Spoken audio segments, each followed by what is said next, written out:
This video is going to make some of you uncomfortable in a very specific way. Not because the content is disturbing, but because somewhere in the next few minutes, you are going to recognize yourself. And it is going to be a recognition you were not expecting and were not prepared for. Because dark personality traits do not feel dark from the inside. They feel like clarity, like realism, like simply understanding how the world works better than most people do. Today, we are going to show you exactly what those traits look like when psychology examines them, and we are going to let you decide what to do with what you find. Okay, let's dive into this. See, the core issue with dark personalities is that the people who have them genuinely do not know it. And it's really not about intelligence. It's actually about this massive blind spot between how they see themselves and how the rest of the world experiences them. From the inside, these behaviors don't seem malicious. They just feel justified. Like basic self-protection, smart strategy, or just having a really clear-eyed, realistic view of the world. But from the outside, well, it looks entirely different. And the crazy thing is, this massive gap, the vast space between your internal logic and the external reality of your actions, is exactly where some of the most profound, quiet, and consistent damage in human relationships is actually produced. So in psychology, researchers lump these specific traits into a category known as the dark triad. We're talking about narcissism, Machiavellianism, and psychopathy. Now, right off the bat, I want you to completely erase those dramatic true crime stereotypes from your mind. We're absolutely not talking about the extreme anomalies you see in documentaries or high-profile courtrooms. We're exploring a psychological spectrum, and the research consistently shows that a highly significant chunk of the ordinary everyday population, people you know, maybe even you, scores measurably high on one or more of these traits. And this is just a vital distinction to wrap our heads around. When you compare those extreme cases to the everyday spectrum, the fallout looks completely different. Everyday dark personality traits don't result in obvious crimes that draw public attention.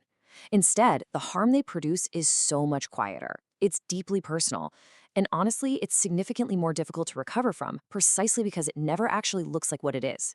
It totally masquerades as normality. So let's go ahead and break down the 5 quiet signs of how this actually operates in everyday life. Sign 1. The promotion calculation. Psychology points to a really consistent, fundamental difficulty in genuinely feeling happy for other people. Let's look at how this plays out internally versus externally. Imagine a colleague getting a promotion. For most people, the immediate internal response is a spark of warmth or happiness for that person. But if you fall in this spectrum, your very first internal thought is pure calculation. What does this mean for your own position? What does their success mean for yours? Outwardly, of course, you produce the totally correct social response. You smile, give the enthusiastic congratulations, you play the part perfectly. But inside, something simply does not move the way it moves in other people. You've probably noticed this disconnect enough times to know your relationship to other people's good fortune is just fundamentally different. Sign 2. Utility over connection. This is the somewhat uncomfortable reality that you are significantly more comfortable using people than you are genuinely connecting with them. For you, relationships really only feel natural and interesting when they serve a function. When there is a position to be strengthened, information to be acquired, or a clear advantage to be secured. All that purely connective stuff, the vulnerability, the reciprocal care, taking a genuine interest in someone's inner life just for its own sake, that all feels awkward, unnecessary, or frankly, super boring in a way you have learned to never say out loud. Think about losing interest in a friendship the exact moment that person stopped being in a position to offer anything useful to you. What really defines this trait isn't just that you lost interest, but that you did not feel particularly troubled by that loss at all. The utility ended, and so did your investment. Sign 3. Strategic empathy. Now, what's really interesting about this slide is it highlights a highly specific skill, the genuine ability to identify exactly what people need to hear and saying it, completely regardless of whether you actually believe it. From the inside, this honestly just feels like high social intelligence. You know exactly what people want, and you know how to make them feel seen and understood.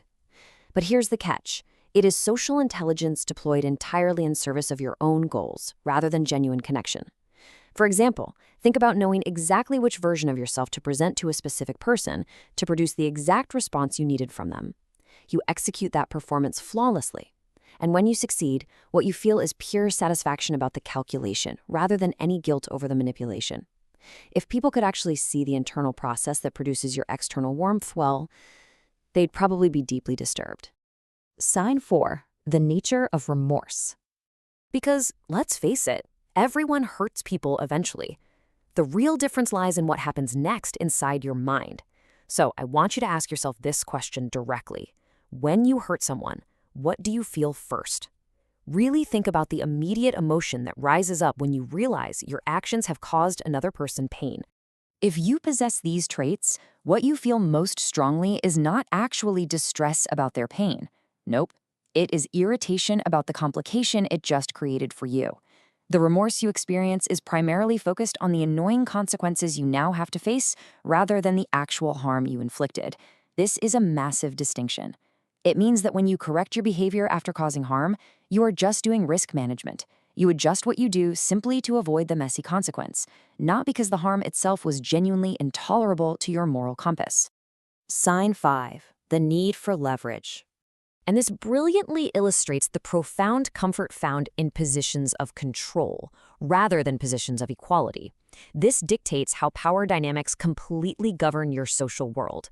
See, equal relationships, where neither person has structural power over the other, feel genuinely unsettling and slightly threatening to you. You feel deeply uncomfortable when you cannot identify where the leverage sits, so you instinctively move to create it.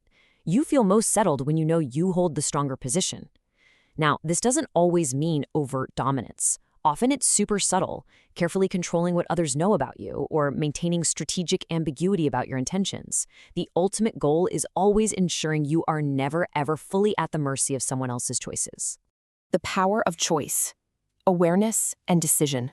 If you've recognized yourself today, it is absolutely vital to understand what that actually means. Recognizing these traits in yourself is not a verdict, it is information. And information gives you incredible power over your own psychological framework. The most dangerous version of a dark personality operates strictly at step 1. It is entirely unexamined.